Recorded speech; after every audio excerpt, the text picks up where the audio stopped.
Good morning. I am your host, and welcome to today's Early Morning Intelligence Explainer for the 30th of June, 2026. This is the Stylo News Intelligence Update lead-in. Our focus today is the East Africa Threat Brief. We're looking at a deepening security crisis in Somalia set against some complex regional shifts. Over the next few minutes, we'll lay out the facts, calmly and objectively, providing you with a clear, neutral baseline of the intelligence we've gathered over the past 2 weeks. Now, before we dive into the briefing, I'd like to acknowledge our sponsor, ProWave AI. They're the developers behind Stylo Intel Ops, that's an AI-powered open-source intelligence program, as well as Stylo News, which is the commercial version you can find on the web and through their mobile apps. Their technology is exactly what allows us to deliver this multidimensional information and track global intelligence instantly. So here is our itinerary for this morning. We'll start with an East Africa intelligence overview and then move right into the Somalia security crisis. After that, we'll cover regional diplomatic shifts, look at perspectives and sentiment, and wrap up with a near-term forecast before our final call to action. Let's get right to it with Section 1, our East Africa intelligence overview. Taking a look at the region as a whole, East Africa is really at a profound intersection of both crises and opportunities right now. We're keeping a close eye on 3 primary nodes of activity. First, there's the security fragility in Somalia, which is marked by persistent rural insurgencies and political friction. Then, to the west, Uganda is managing a massive displacement crisis. They're currently hosting nearly 2 million refugees driven by the conflict in neighboring Sudan and other areas. And finally, Kenya. Kenya stands out as a focal point for rapid economic and infrastructure development, though it's currently being tested by internal political unrest. Understanding how closely connected these events are to one another is absolutely crucial to grasping the broader regional stability. Moving on to Section 2, the Somalia security crisis. In Somalia, Al-Shabaab continues to maintain strong combat and operational zones across the central and southern parts of the country. Intelligence over the past 2 weeks indicates the group retains formidable rural strongholds, specifically in the Hiran, Middle Shabelle, and Lower Juba regions. We're seeing sophisticated shadow governance activities here. Notably, they've expanded coercive tax collection operations along the corridor between Balkad and Johar. On top of that, Somalia's National Intelligence and Security Agency recently seized a significant cache of bomb-making chemicals linked to the group down in Lower Shabelle. These indicators confirm that despite heavy international pressure, the group's capacity for complex operations remains very much intact.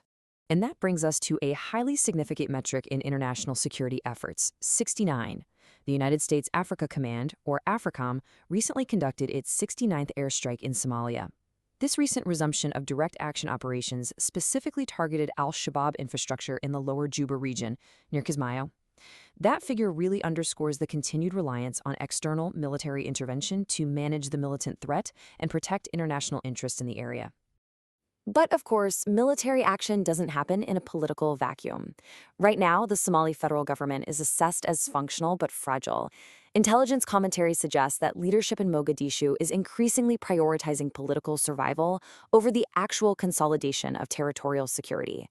This is largely being driven by escalating tensions and military deployments between the federal government and the Puntland region. Ultimately, this internal political fragmentation and domestic security competition are creating exploitable seams in rural and peri-urban areas, and militant groups are readily utilizing those seams to expand their influence. That takes us to Section 3, regional diplomatic shifts. Shifting our focus to Kenya, the government there is navigating some really intense public scrutiny. Nationwide protests have escalated into violent clashes with police over the construction of a U.S.-funded Ebola quarantine facility at Laikipia Air Base near Nanyuki. From an intelligence perspective, this represents a stark tension. On one hand, you have a government trying to strengthen strategic international security partnerships with the United States. On the other hand, you have a domestic population accusing the administration of compromising local welfare and sovereignty. It's a complex domestic unrest situation that presents a potential risk to the stability of a key Western ally in East Africa. Further north, we're tracking a very complex diplomatic standoff. Somaliland is actively accelerating its push for independent diplomatic recognition. They've established open channels with the US and Ethiopia, and following formal recognition by Israel, they've actually opened an embassy in Jerusalem. Conversely, the federal government of Somalia is firmly asserting its territorial integrity, and they are backed by the consensus of international bodies like the UN and the African Union. This juxtaposition highlights a major legal and geopolitical friction point that just continues to draw international actors into the Horn of Africa. Now, despite all these security and diplomatic challenges, the region is simultaneously going through a period of profound industrial and economic ambition. East Africa is moving aggressively toward energy independence. Just in the past year, the continent added 4.2 gigawatts of hydropower capacity. Furthermore, regional leaders are in active negotiations for a massive 650,000 barrel a day Dangote oil refinery, with plans reportedly favoring Kenya's deepwater port of Mombasa. These projects are critical indicators. They show an East Africa attempting to integrate its economies and reduce its reliance on volatile global supply chains. Let's turn to Section 4, Perspectives and Sentiment. Looking at the unrest in Kenya, we're seeing a very firm stance from the executive branch.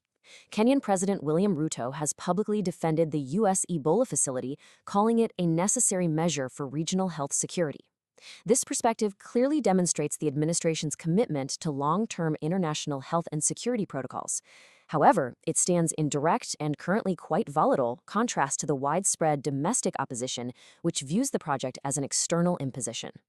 To gauge broader public sentiment, our AI engine analyzed social media data over the past 2 weeks, and it revealed a really striking divergence in public focus.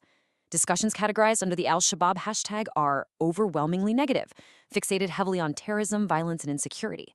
The Somalia hashtag presents a more mixed sentiment, leaning largely into urgent criticisms of internal political governance and corruption. But interestingly, the broader East Africa hashtag reflects a predominantly positive and optimistic tone. It's heavily focused on regional economic empowerment, renewable investments, and cross-border business growth. So the data suggests a public that is acutely aware of local threats, yet highly optimistic about the macro-regional economic trajectory. Next up is Section 5, our near-term forecast. As for what's on the horizon, here are the key developments you need to watch for. First, keep an eye on the planned nationwide anniversary protests in Kenya on June 25th, which carry a high risk of escalating domestic political tensions. Second, there are upcoming U.S. Senate Foreign Relations Committee hearings that will likely influence future American military and diplomatic engagement in the region. Third, impending African Union meetings focused on regional security governance will be a critical venue for addressing that Somaliland diplomatic dispute. And finally, on the economic front, a final decision regarding the location of the Dangote oil refinery is expected within the next 1 to 2 years, a choice that is going to significantly alter regional economic leverage. Finally, Section 6, our call to action. Thank you for joining us for this morning's East Africa Threat Brief. To hear the comprehensive analysis of these past 2 weeks of events, we highly encourage you to listen to the full Stylo News Intel Update Explainer. You can find it on your favorite channel or simply by following the link on this post. We also invite you to subscribe to Stylo News at stylonews.com, where you can get AI-powered news and intelligence on demand. As we sign off today, we want to leave you with a final thought drawn directly from today's intelligence data. Will East Africa's rapid economic and infrastructure integration outpace the compounding threats of political fragmentation and rural insurgencies? The data presents a region standing right at a crossroads between profound prosperity and persistent fragility. We invite you to explore this question further in our full explainer. Good day.